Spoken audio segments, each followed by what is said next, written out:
Thank you. We are honored to be joined via satellite this morning by the Prime Minister of Israel, Benjamin Netanyahu.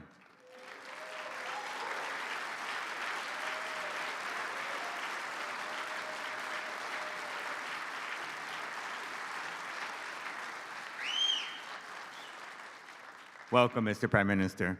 We are gathered here with 2,200 of the most politically active members of the American pro-Israel community.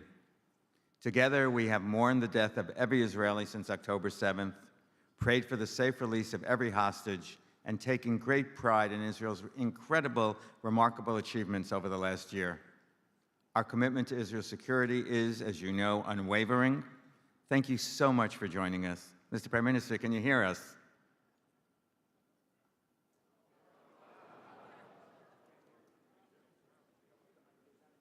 Great. Over to you, Mr. Prime Minister. Thank you. Thank you, Bernie, and thank you, AIPAC. Among us today are hostage families who have loved ones still in Gaza. Thus far, we've returned 192 hostages. And I want to assure you, we will return all our hostages back to Israel. I stand before you today, parents, sons and daughters, families. Each of us knows the joy of new life. The first cry of our newborn, their first smile, their first steps.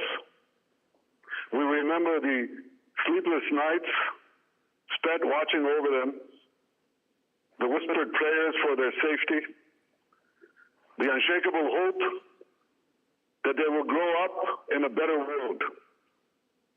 Yarden and Shiri Bibas shared that same hope. As young parents, as Jews, as Israelis, they dreamed of providing their little children love and security and a bright future. But on October 7th, pure evil invaded their home. Hamas kidnapped them, Yarden, Shiri, and their two baby boys, Ariel and Kfir. Ariel was just 4 years old. Kfir, a mere 9 months. Two freckled, red-headed, lovely children, their eyes filled with innocence, angels among us. Who can murder babies? Who can do this?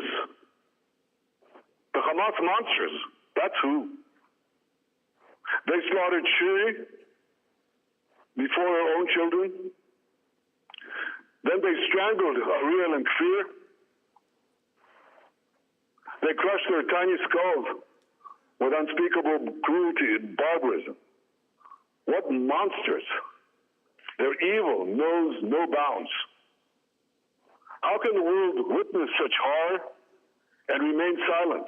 You know Edmund Burke, who said, for evil to triumph, the good need only remain silent. And I say, we will not remain silent. Don't remain silent. Israel will not be silent. Israel will not allow this darkness to endure. We will eradicate Hamas Gaza. We will uproot their wickedness. We will ensure that no child, no parent, no family will ever face such horror again. This is our duty. This is our sacred obligation. For we are fighting a war between civilization and barbarism. And I say civilization must win and civilization will win.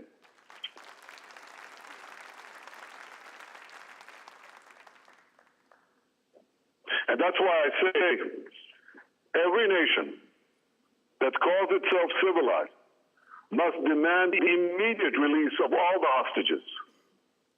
Every voice of conscience must rise against this evil. The sacrifice of our sons and daughters will carry with it a meaning for generations, the destruction of evil and the assurance of Israel's victory.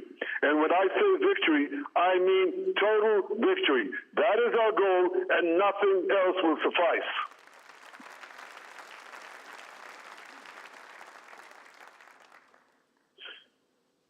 My friends, throughout my years as Prime Minister, my recent meeting with President Trump was perhaps the most significant and most consequential I've had with any American president.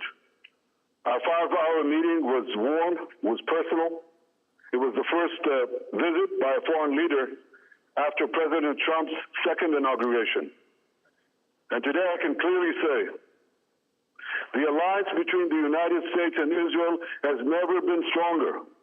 And yes, I completely agree with what was said a minute ago. Bernie, you're right. Israel has no greater friend than America, and America has no greater friend than Israel.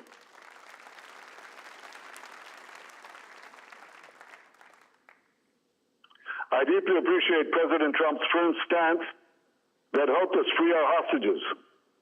And I thank him for his immediate directive to ship essential weapons to Israel. These new weapons will greatly assist us in achieving all our war aims. At the same time, we approved a huge budget for Israeli-made, homemade development of the most advanced weapon systems on the planet. This will greatly enhance our independence and our ability to defend ourselves by ourselves. My friends, on October 7th, our enemies thought that we were doomed. They thought we were finished. Well, since then, we have turned the tables on them.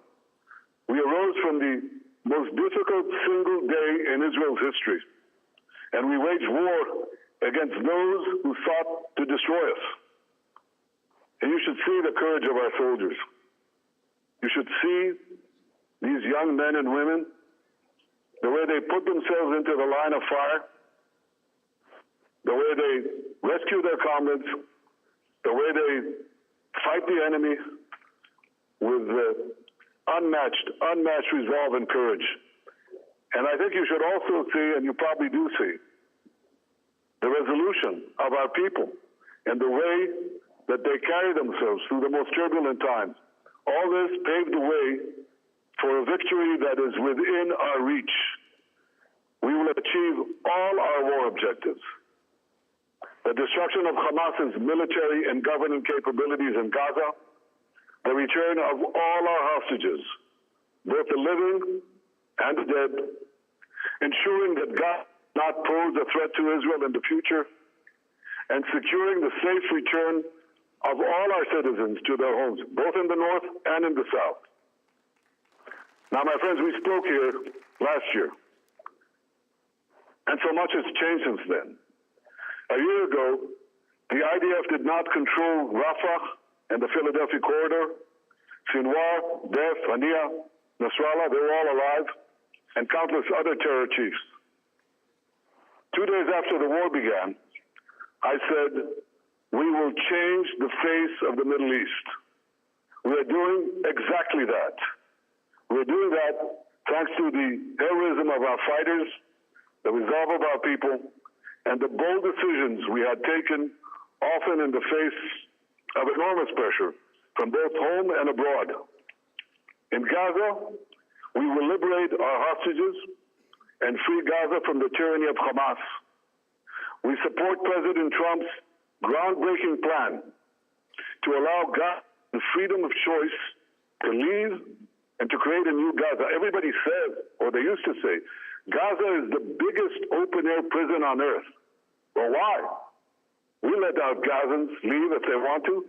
In fact, 150,000 left during the war.